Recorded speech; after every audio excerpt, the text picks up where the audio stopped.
কামলাটারে রাখছিলাম, কামলাটা খালি বাইক যায়, খালি বাইক যায়।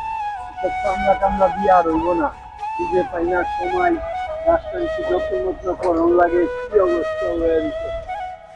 একটা লেবার আনতে ভাই না, কাজে লাগাই দিব, আমার ফসলগুলোর কোনো যত্নই করা হয় না। আরে এটা নানা ভাই না?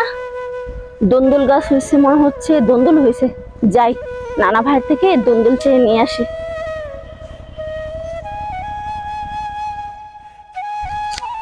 নানা ভাই, আরে কেমন আছেন আপনি? ভালো আছেন? তুমি না ঢাকায় থাকো? হ্যাঁ, আমি ঢাকায় থাকি, কালকে এসছি এখানে। তুমি সলিমুদ্দির মেয়ে না? হ্যাঁ হ্যাঁ হ্যাঁ। আচ্ছা, তোমার লেখাপড়া কেমন হয়েছে? জি আলহামদুলিল্লাহ, আপনাদের দয়ায় ভালো আছি। নানা যাক, ভাই, হ্যাঁ, বলো। আমি একটা কথা বলতে আসছিলাম। একটা কেন, তুমি 10টা বলো। আপনাদের এখানে যে দন্দুল হয়েছে, হ্যাঁ, ওই দন্দুলের থেকে কিছু দন্দুল আমাকে দিবেন। মানে দেশের দন্দুল খেলে নাকি অনেক মজা লাগে, তার জন্য আমাদের আসলাম। এটা কোনো ওই যে কি বলে সার মেডিসিন কিছুই নাই, নিচে এই জন্যই তুমি কি করবে, কি করবে?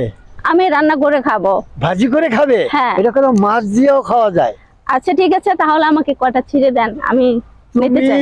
আমার নাতি, তুমি দুন্দুল নিবে, এটা কোনো ব্যাপার হইলে অবশ্যই নিবে।